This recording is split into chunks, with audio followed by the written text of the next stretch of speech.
Corporate governance অনুষ্ঠান থেকে আপনাদের সবাইকে স্বাগত জানাচ্ছি। এমআরডিআই এর উদ্যোগে এবং মানুষের জন্য ফাউন্ডেশনের সহায়তায় কর্পোরেট পরিচালনা ব্যবস্থার মান বাড়াতে গণমাধ্যম ও কর্পোরেট খাতের মধ্যে সেতুবন্ধন তৈরি এই অনুষ্ঠানের মূল উদ্দেশ্য। আমরা এই অনুষ্ঠানে মূলত কোম্পানি এবং প্রতিষ্ঠান পরিচালনার বিভিন্ন বিষয় নিয়ে কথা বলছি। গত সপ্তাহে আমরা কথা বলেছিলাম বাংলাদেশে কর্পোরেট গভর্নেন্স পরিস্থিতি কি পর্যায়ে আছে, কোম্পানিগুলো নিয়ম নীতি কতটুকু মানছে এবং বিনিয়োগকারীরা ওই কোম্পানি সম্বন্ধে কতটুকু জানতে পারছে সে বিষয়গুলো নিয়ে।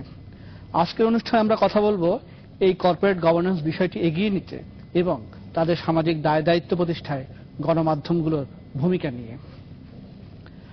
শুধু দর্শক, আলোচনার জন্য আজ আমাদের সাথে আছেন সিটি গ্রুপ কান্ট্রি অফিসার ও ব্যবস্থাপনা পরিচালক জনাব মামুন রশিদ, দেশের অর্থনৈতিক সাংবাদিকতার পথিকৃৎ দি ফিনান্সিয়াল এক্সপ্রেসের সম্পাদক জনাব মোয়াজ্জেম হোসেন, দৈনিক সমকালের নির্বাহী সম্পাদক সানাউল্লাহ লাবলু এবং জাতীয় প্রেস ক্লাবের সভাপতি জনাব শওকত মাহমুদ। শুধু দর্শক, আপনারা দেখতে পাচ্ছেন যে আমরা যে চারজন আমাদের বিশিষ্ট আলোচক আছেন, তিনজনই গণমাধ্যম থেকে এসছেন। সে কারণে আমরা শুরু করতে চাই যিনি গণমাধ্যমের না, উনি কিভাবে দেখছেন এই যে আমরা আলোচনাগুলো করব, যে বিষয়গুলোর কথা বলছি, যে কর্পোরেট গভর্নেন্স এগিয়ে নেওয়ার ক্ষেত্রে গণমাধ্যমগুলো যে ভূমিকা রাখছে, আপনি কিভাবে দেখছেন? আসলে কতখানি ভূমিকা রাখছে এবং কি করার আছে বাকি?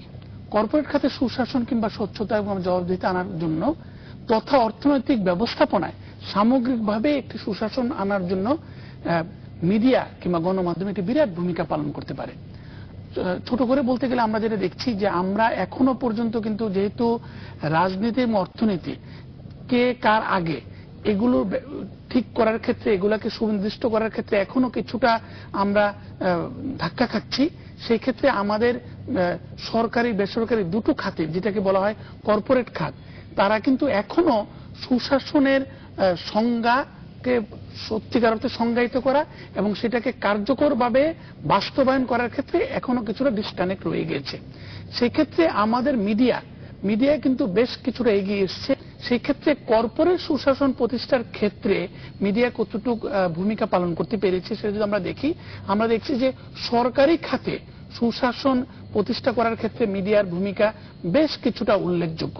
সরকারি ক্ষেত্রে অনিয়ম, দুর্নীতি, স্বচ্ছতার অভাব, জবাবদিহিতার অভাব, সামগ্রিকভাবে যে দুর্বল ব্যবস্থাপনা কিংবা বিশৃঙ্খলাময় ব্যবস্থাপনা, সেগুলোকে চোখে আঙ্গুল দিয়ে দেখিয়ে দেওয়ার ক্ষেত্রে আমাদের আস্তে আস্তে যেভাবে ইন্ডিপেন্ডেন্ট হচ্ছে মিডিয়া যে সাহসী ভূমিকা পালন করছে, সেই সাহসী ভূমিকাটুকু আমরা সরকারের দুর্নীতি রোধে বিরাট একটি ভূমিকা পালন করছে। এমনকি কর্পোরেট স্ট্যান্ডার্ডগুলো প্রতিষ্ঠা করার ক্ষেত্রেও অপরাপর দেশগুলোর পাশাপাশি প্রেক্ষিতে বাংলাদেশ কোথায় দাঁড়িয়ে আছে এবং কিভাবে উন্নতি করতে পারে সেটার ব্যাপার আছে।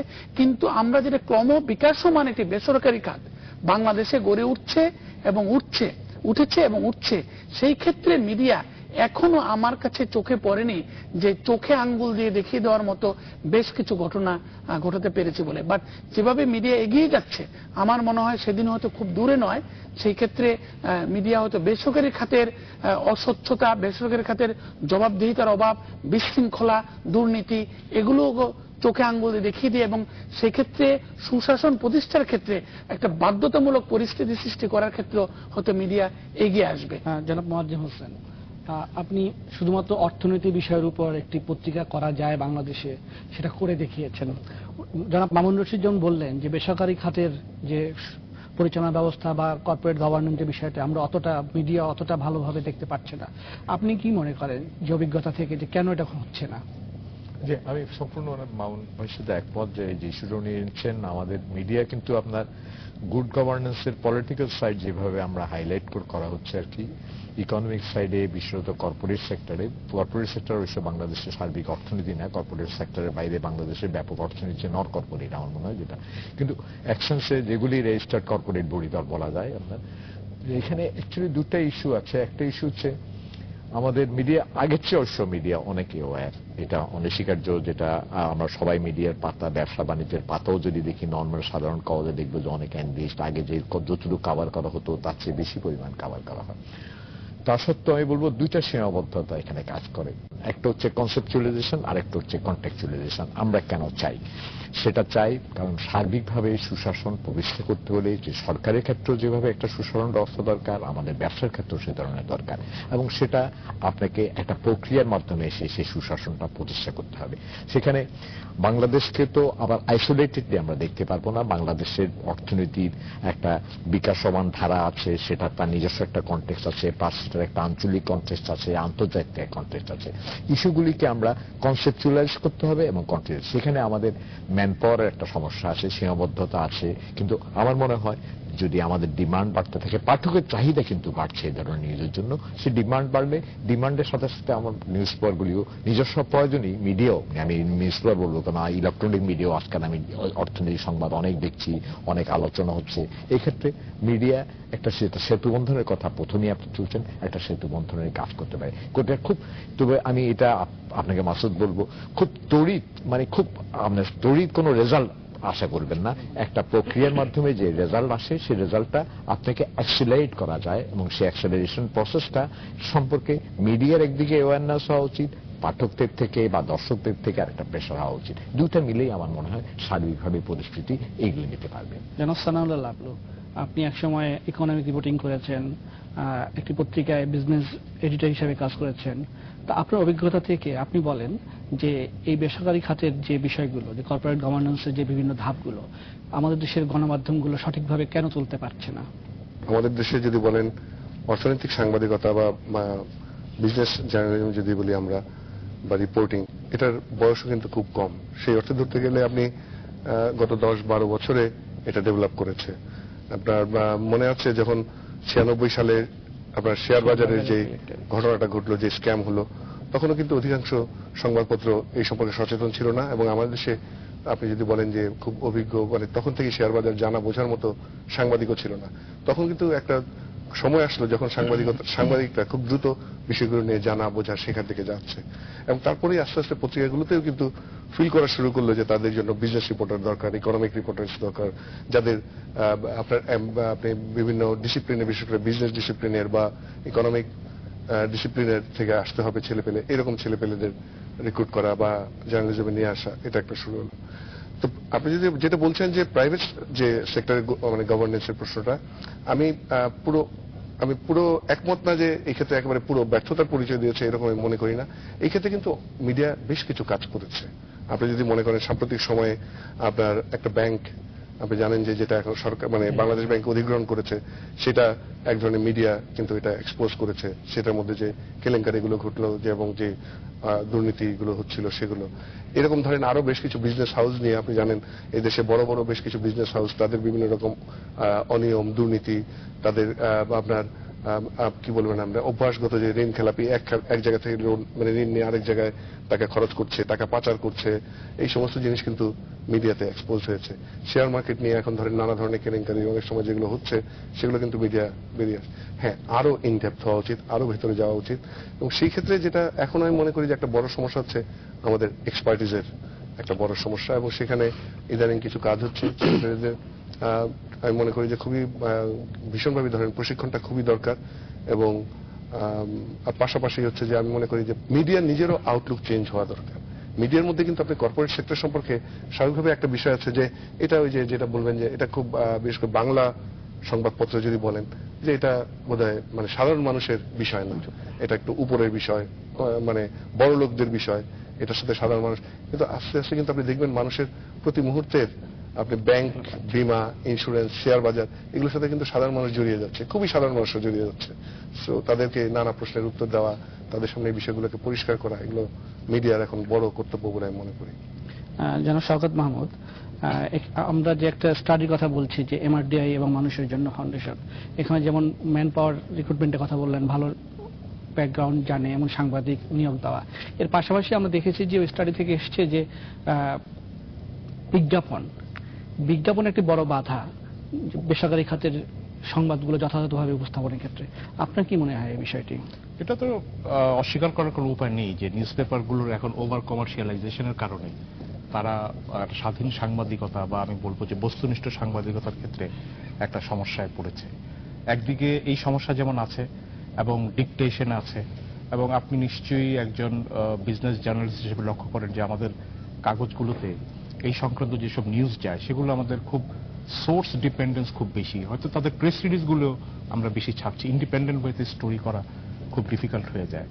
আর প্রথমে যেটা আপনি বলেছেন যে মিডিয়ার উপর মিডিয়া কিভাবে বিষয়টা এগিয়ে নিয়ে যেতে পারে, আপনি নিজেই জানেন যে মিডিয়া কিন্তু সরাসরি কোনো প্রভাব বিস্তার করতে পারে না যদি না যেই বিষয়ে সে প্রচার করতে চায় সেই বিষয়টি মাঠেও এটার একটা প্রণোদনা থাকে।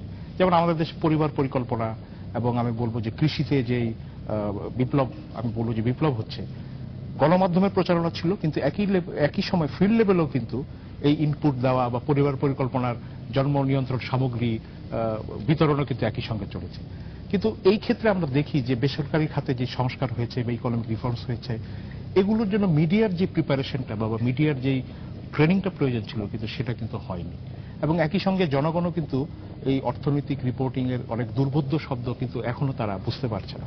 ইভেন অনেক সাংবাদিকও আমি মনে করি, আমার একটা সাংবাদিক হিসেবে আমার স্বীকার করতে দ্বিধা নেই যে তারা বিষয়টি অনেক সময় বোঝে নেই। এবং যেই কথাটি বললেন যে মিডিয়ার যে নিজস্ব সীমাবদ্ধতা, এই সীমাবদ্ধতা নীতিগত সীমাবদ্ধতা তো রয়েছেই, কারণ বিজ্ঞাপন দেওয়া যাবে না, মানে বন্ধ করে দেবে। জানেন যে একটি বড় গ্রুপ যার বিরুদ্ধে সম্প্রতি এখন চলছে, সেই গ্রুপ কাগজের দাম, নিউজ প্রিন্টের দাম বাড়িয়ে যাচ্ছে, কিন্তু তার বিরুদ্ধে কোনো লেখা যেত না। এবং এরকম অনেক কর্পোরেট হাউস আছে তারা বিজ্ঞাপন এমনভাবে দিয়ে পত্রিকাগুলোর মুখ বন্ধ করে দেবে, এবং মালিকরাও সেক্ষেত্রে ওই বিজ্ঞাপনদাতার পক্ষেই থাকে। অতএব সংবাদকর্মী হিসাবে যেটুকু স্বাধীনতা প্রয়োজন সেই স্বাধীনতাটুকু খর্ব হয়ে যায়। দ্বিতীয়ত ট্রেনিং এর অভাব। তৃতীয়ত আমি বলবো আরেকটা জিনিসের উল্লেখ করব, সেটা হচ্ছে যে কর্পোরেট হাউসগুলো থেকে যে ধরনের সহায়তা এই মিডিয়ার নিউজম্যানদের জন্য প্রয়োজন, সেই সহায়তাটা কিন্তু নিউজম্যানরা পর্যাপ্তভাবে পায়নি, কিন্তু বিগত ওই হাউসগুলো এখন ডেভেলপ করতে শুরু করেছে। অতএব এই বিষয়ে রিপোর্টিং এর ক্ষেত্রে আমি মনে করি যদি সেতু বন্ধন রচনা করতেই হয় তাহলে বোথ ওয়েতে এটা হতে হবে। মিডিয়া ইন্টারেস্টেড এবং কর্পোরেট হাউসগুলোকে বিশ্বাস করতে হবে যে স্বাধীন সাংবাদিকতা বা ফ্রিডম অফ ইনফরমেশন, এই বিষয়গুলো সাংবাদিকেরা যদি এই আইনের বলে বলিয়ান হয় তাহলে এটা আমাদের জন্যই আলটিমেটলি লাভজনক হবে। সানাউল্লাহ যেটা বললো যে 96টি স্ক্যাম হয়েছে, কিন্তু স্ক্যামে পরে কোনো পত্রিকা রিপোর্ট করেনি। যেই সব এই রিপোর্টও আছে যে অডিটররা যারা যেসব কোম্পানিকে সার্টিফিকেট দিয়েছিল যে এদের অ্যাকাউন্ট সঠিক, ওইসব কোম্পানি যদি শেয়ার বাজারে স্ক্যাম করে থাকে তাহলে অডিটরদের ধরা উচিত ছিল, কিন্তু যেহেতু অর্থমন্ত্রী হয়তো একজন নিজে অডিটর লোক ধরেননি এটা। কিন্তু এটাও তো আমরা বিদেশে দেখি যে অডিটররা প্রথমেই এটা বিচার হয় যে কেন সে এটা এগুলো। আমার মনে হয় যে এই বিষয়গুলো আমাদের মামুন রশিদ, স্বাগত মাহমুদ সাহেব যেন বললেন যে বাইরের কিছু উদাহরণ দিলেন যে বাইরে যেভাবে ধরা হয় বা এনরন বা বিভিন্ন ক্ষেত্রে আমরা সেরকম দেখেছি তা, এবং দুই পক্ষের একটি কথা বললেন যে আমরা ততক্ষণ আলোচনা করলাম যে মিডিয়া আসলে কি রোল প্লে করতে পারে বা কেন করতে পারছে না। কর্পোরেট হাউসগুলো তাদের কি ধরনের ভূমিকা আসলে নেওয়া উচিত যাতে তাদের বিভিন্ন ধরনের যে কমপ্লায়েন্সের বিষয়গুলো বা তাদের আরো ডিসক্লোজার বিষয়গুলো যাতে মিডিয়াতে আরো ভালোভাবে আসে? এটিতে এগিয়ে আসতে হবে কিন্তু স্থানীয় বেসরকারি খাতকেই। তারা যদি তাদের কর্পোরেট স্ট্যান্ডার্ড গুলা যদি তারা গ্রহণ করে থাকেন, এবং বিশেষ করে যারা নাকি listed company Dhaka stock exchange এবং চট্টগ্রাম স্টক এক্সচেঞ্জে তথা বাংলাদেশের পুঁজিবাজারে, তাদের কিন্তু মিনিমাম পসিবল কমপ্লায়েন্স স্ট্যান্ডার্ডকে অ্যাকসেপ্ট করার কথা এবং তাদের ইন্টারন্যাশনাল অ্যাকাউন্টিং স্ট্যান্ডার্ডকে অ্যাকসেপ্ট করার কথা, তাদের ম্যানেজমেন্ট কমিটি থাকার কথা, তাদের কিন্তু বোর্ডের মেম্বাররা তাদের মানি ব্যাগ থেকে বেতন দেওয়ার কথা নয়, তাদের ম্যানেজমেন্ট কমিটির মিটিং করার কথা, তাদের একটা এফিসিয়েন্ট অর্গানোগ্রাম থাকার কথা, তাদের একটা কর্পোরেট সোশ্যাল রেসপন্সিবিলিটির পলিসি থাকার কথা, তারা কিভাবে সাকসেসকে ট্রান্সফার করছেন সেইটা থাকার কথা, তাদের একটা স্পোক্স পারসন থাকার কথা যে আমরা কি করছি ভালো, কি করছি খারাপ, এবং এটা নিয়ে আলোচনা করা উচিত, একে অপরকে চ্যালেঞ্জ করা উচিত। একটা চ্যালেঞ্জিং কালচার, জবাবদিহিতার একটা কালচার, অ্যাকাউন্টেবিলিটির একটা কালচার আছে কিনা। এবং এটার জন্য আমাদের যে চেম্বারগুলো, স্থানীয় চেম্বারগুলো এবং স্থানীয় যে বিজনেস লিডাররা রয়েছেন তারা যদি এগিয়ে না আসেন, বাংলাদেশে আমরা এ যাবৎকালে দেখেছি যে কর্পোরেট গভর্নেন্স বিষয়টি হচ্ছে কিছুটা দাতা গোষ্ঠীর ব্যাপার, আর কিছুটা হচ্ছে এই বাংলাদেশে কার্যরত বিদেশি ভালো যে কোম্পানিগুলো রয়েছে তাদের ব্যাপার। আর এখানে আমি আরেকটি কথা বলবো যে বিজ্ঞাপন একটি বিরাট বাধা, এই ব্যাপারে বোধহয় একটু বলা উচিত। আমার মনে হয় এটা হচ্ছে চিকেন এন্ড এগের মতো, যে এগ আগে না চিকেন আগে, চিকেন আগে না এগ আগে। কারণ আমি একটি কথা অত্যন্ত বিনয়ের সাথে বলতে চাই যে যখন কোন পত্রিকা আমরা দেখেছি যে বিজ্ঞাপনের কারণে শুধু প্রেস রিলিজ ছেপেছে, কিন্তু এই প্রেস রিলিজ ছাপার ফলে কিন্তু গ্রাহক সংখ্যা যদি না বাড়ে পত্রিকার, পরবর্তীকালে আমরা দেখি কি যে কোন পত্রিকার গ্রাহক সংখ্যা সবচেয়ে বেশি, এবং গ্রাহক সংখ্যা বেড়েছে যে পত্রিকাগুলো ইদানিংকালে আপনি দেখবেন তাদের প্রত্যেকেরই গ্রাহক সংখ্যা বেড়েছে স্বচ্ছতার কারণে, জবাবদিহিতার কারণে, সাহসী রিপোর্টিং এর কারণে। যেটি জনাব সানাউল্লাহ বললেন যে ব্যাংকিং খাতে বিশৃঙ্খলা, ব্যাংকিং খাতে অস্বচ্ছতা, ব্যাংকিং খাতে সুপারভাইজারি ফেলিওর, এগুলা যে উনি বলেছেন অনেকগুলো পুঁজিবাজারে স্ক্যাম, এগুলা যে পত্রিকা সাহসের সাথে বলেছে সেই পত্রিকার কিন্তু আলটিমেটলি গ্রাহক বেড়েছে। এবং আপনারা যদি বিজ্ঞাপনে, এখন আপনাদের দুটো ব্যাপার, বিজ্ঞাপনের ভয়ে থাকবেন নাকি গ্রাহকদের কাছে অ্যাকাউন্টেবল হবেন। যদি গ্রাহকদের কাছে অ্যাকাউন্টেবল হন আপনারা, আপনাদের প্রচার সংখ্যা বাড়বে, প্রচার সংখ্যা যদি বাড়ে ভালো রিপোর্টিং এর কারণে, সেই ক্ষেত্রে জবাবদিহিতামূলক রিপোর্টিং এর কারণে, কারণ আপনারাও কিন্তু আপনাদের গ্রাহকদের কাছে অ্যাকাউন্টেবল, আপনারাও কিন্তু আপনাদের পাঠকদের কাছে অ্যাকাউন্টেবল। এবং এখানে যারা মজ্জেম হোসেন আছেন, I dare not say all this thing in front of him, এর বেশি আমি মনে করি যদি আপনাদের প্রচার সংখ্যা বাড়ে, গ্রাহক সংখ্যা বাড়ে, সেটাই কিন্তু সবচেয়ে বড় ভয় হবে। এবং আপনারা যদি সঠিক জিনিসগুলো তুলে আনেন, আপনাদের প্রচার সংখ্যা বাড়বে, প্রচার সংখ্যা বাড়লে আমরা যারা বিজ্ঞাপন দেই আমাদের কোনো পথ থাকবে না।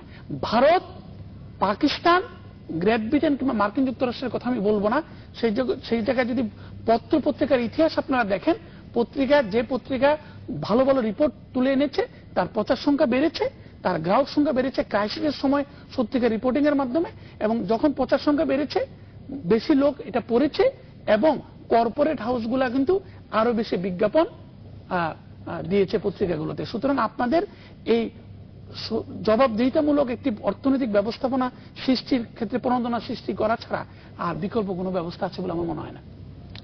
মজ্জেম হোসেন, এই যে তথ্য পাওয়ার ক্ষেত্রে আমাদের দেশে যে সনাতন পদ্ধতি, একজন পাবলিক রিলেশন অফিসার থাকে বা তার কাছে যায় সাংবাদিকরা, সে আসলে ভালো করে তথ্য দিতে পারেন না, কারণ তাকে সেরকম ক্ষমতা বা ওরকম জ্ঞানও তার থাকে না। এই পরিস্থিতিতে আপনি কি মনে করেন যে সামনে আসলে কি, মানে কোন পথে আমাদের যাওয়া উচিত, বা কর্পোরেট সেক্টরগুলো একজন স্পোর্টসম্যানের কথা যেটা বললেন মামুন রশিদ সাহেব, এটা তো দ্বিধায় তথ্য প্রবাহ হচ্ছে, তথ্যকে আমরা যারা পেশা সাংবাদিক তাদের তথ্য হচ্ছে আমাদের প্রধান সূত্র, তথ্য না থাকলে আমরা কি লিখবো। তথ্য প্রবাহের ক্ষেত্রে আপনার সেটা কর্পোরেট সেক্টর হোক, সরকারি সেক্টর হোক, যেটাই হোক, তথ্য প্রবাহের ক্ষেত্রে অবাধ তথ্য প্রবাহ থাকা যাবে। কিন্তু সেখানে আমরা বেসরকারি খাতকে এই তথ্য প্রবাহের ক্ষেত্রে আমরা যদি শুধু একজন পাবলিক জনসংযোগ কর্মকর্তাই যদি সংবাদ দিয়ে থাকেন, ওনারও অনেক সীমাবদ্ধতা থাকে, ওনার অ্যাকচুয়ালি সেখানে এগুলি একটু প্রাতিষ্ঠানিক ভিত্তি থাকা দরকার। আমি যতটুকু জানি কর্পোরেট গভর্নেন্সের ডিসক্লোজার হচ্ছে এখন একটা রিকোয়ারমেন্ট, ডিসক্লোজার আপনাকে করতেই হবে, এবং ডিসক্লোজারের ক্ষেত্রে আমাদেরকে প্রত্যেক কর্পোরেট বডিকে এখন আগের থেকে অনেকটা স্বচ্ছ হতে হচ্ছে, আরো বেশি স্বচ্ছ হওয়া দরকার। এই স্বচ্ছতা, এই জবাবদিহিতার প্রক্রিয়াটা যখন আরো বেশি গভীর হবে, তখন আমাদের তথ্য প্রবাহের ক্ষেত্রে বাধাগুলি, অন্তরাগুলি আস্তে আস্তে দূরীভূত হবে। কিন্তু বর্তমান অবস্থায় তথ্য প্রবাহের ক্ষেত্রে সীমাবদ্ধতা রয়েছে, অনস্বীকার্য। সেই তথ্য প্রবাহকে আরো সহজীকরণ করা দরকার, এবং সহজীকরণ করা হলে, এবং সেই সহজীকরণ প্রক্রিয়াটা দুই দিকে হবে। একটা হচ্ছে আপনার যাদের কোম্পানিগুলিও কিন্তু আলটিমেটলি একটা দায়বদ্ধতা আছে, আপনার একটা ইস্যু সামাজিক সোশ্যাল রেসপন্সিবিলিটির একটা পার্ট শুধু আপনার সোসাইটিকে আপনার কোনো কন্ট্রিবিউট করা, স্কুল বানানো বা প্রতিষ্ঠান করা, এটা না। সোশ্যাল রেসপন্সিবিলিটি আর একটা পার্ট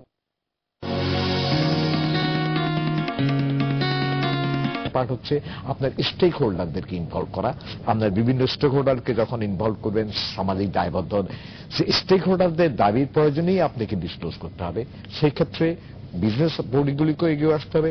আর সংবাদপত্রগুলির একটা জবাবদিহিতা রয়েছে, যারা মানুষে বলবেন আলটিমেটলি সংবাদপত্রের সাকসেস নির্ভর করে পাঠকের কাছে গ্রহণযোগ্যতার উপর। সেখানে সংবাদপত্র আপনার ইনফরমেশন ফ্লোর জন্য তাগিদ দিবেন, এবং সংবাদ প্রবাহে অন্তরায় থাকে, কিন্তু সংবাদ, আমি যে সমস্ত নিউজের কথা বলা হয়েছে, সে সমস্ত নিউজগুলি কিন্তু আপনার দিক করে বের করা আনা হয়েছে।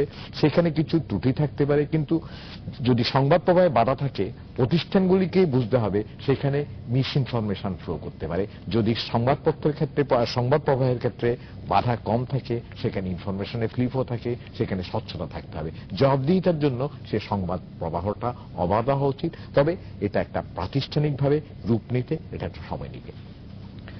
জনাব সানাউল্লাহ আব্দু, আমাদের দেশে যে ধরনের সংবাদ পত্রিকা ছাপা হচ্ছে, বিশেষ করে অর্থনৈতিক সংবাদ ভিতরের পাতায়, বিজনেস পাতায় বা সামনে বা পেছনের পাতায়, আপনি কি মনে করেন যে এভাবে সংবাদ ছাপা হলে আসলে আমাদের দেশের কর্পোরেট গভর্নেন্স বা সোশ্যাল রেসপন্সিবিলিটি আগে এগিয়ে নেওয়ার জন্য আসলে যথার্থ ভূমিকা রাখছে, বা আরো সামনে কি ধরনের নিউজ সামনে আসলে আসা উচিত?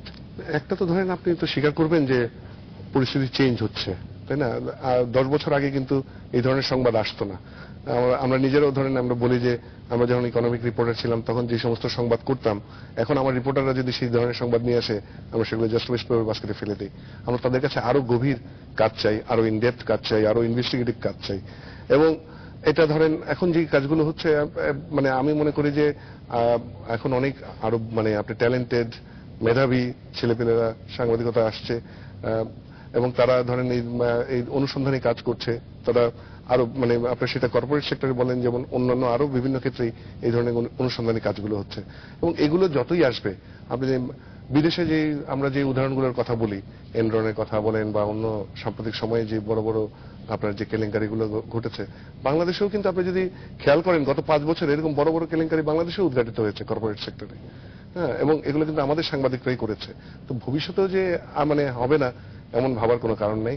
আর যেটা বলছিলেন যে আপনার ডিসক্লোজারে কিন্তু দুইটা জিনিস, একটা হলো কোম্পানিগুলোকে ডিসক্লোজারে যেতে হবে, দিস ইজ এ মাস্ট, এটার কোনো বিকল্প নাই। কারণ তার স্টেক হোল্ডারদের কাছে, তার শেয়ার হোল্ডারদের কাছে আপনার এটা থাকে, এবং ইভেন তার এমপ্লয়িজদের কাছে তাকে কিন্তু সবসময় ট্রান্সপারেন্ট থাকতে হবে। সে কত টাকা আয় করে, কোথায় ব্যয় করে, কত টাকা ব্যয় করে, সে মালিক নিজে কত নেয়, সে তার ভোগ বিলাসে কত টাকা ব্যয় করে, আপনার হেলথ কেয়ারে কত টাকা ব্যয় করছে। এগুলো কিন্তু একটা মানে কর্পোরেট গভর্নেন্সের ব্যাপার, সিএসআর এর ব্যাপার। তো এগুলোকে আপনার পাশাপাশি সাংবাদিকদের জন্য কিন্তু তখন কাজটা আরো আমি মনে করি কঠিন হয়ে যাবে।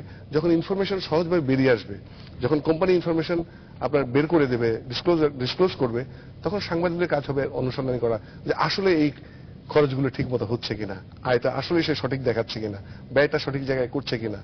এবং সেখানে সাংবাদিকতা কিন্তু আমি মনে করি যে আরো নতুন ডাইমেনশন পাবে, আরো নতুন দিক পাবে। এটা আমি মনে করি একটা ভবিষ্যতে আমরা আশাবাদী যে আসলে আমাদের সাংবাদিকতা আরো অনেক দূর যাবে। জনাব শওকত মাহমুদ, আমাদের অনুষ্ঠান প্রায় শেষ পর্যায়ে। আপনি আমাদের বলেন যে আপনারা যখন কাজ শুরু করেছিলেন আর এখন আমরা যতদূর এগিয়েছি, আমরা কি যথেষ্ট বলে মনে করেন? যথেষ্ট না, তবে অনেক এগিয়েছি আমরা। এবং আমাদের সাংবাদিকতার ক্ষেত্রে, তথ্য প্রাপ্তির ক্ষেত্রে আমি বলবো যে আগের চাইতে আমাদের সুযোগ সুবিধা অনেক বেড়েছে, এবং কর্পোরেট হাউসগুলোর সঙ্গে একটা সংস্পর্শে আসার সুযোগ তৈরি হয়েছে, আগে যেটা ছিলই না। যেটা আগে একটা ক্লাস প্রবলেম ছিল, এখন আমি মনে করি সেই প্রবলেমটা এখন কমে গেছে, একদম এক্সেস অনেক বেড়েছে, এবং তারাও আসছে। এবং প্রাইভেট সেক্টরেও চেম্বারের মাধ্যমে একটা ব্যুরোক্রেসি ডেভেলপ করেছে, সেটার মাধ্যমে আমরা অনেক নিউজ পাচ্ছি। তা আমার মনে হয় যে আমরা যদি নিজেরা প্রশিক্ষিত হতে পারি যথাযথভাবে, এবং একই সঙ্গে উপাস থেকে যদি আমরা ভালো প্রণোদনা পাই, এটা বাংলাদেশের সাংবাদিকতার ক্ষেত্রে একটা বড় ধরনের পরিবর্তন ঘটাতে পারবে। তবে এক্ষেত্রে মানসিকতার পরিবর্তনটাই সবচেয়ে বড়। আমাদের মাইন্ডসেটটাই হচ্ছে মিডিয়াকে দূরে রাখা। যেমন আপনি সরকারের ক্ষেত্রে দেখবেন যে পিআরএসপি ডকুমেন্ট করেছে, কিন্তু দারিদ্র্য নিরসনের ক্ষেত্রে যে অবাধ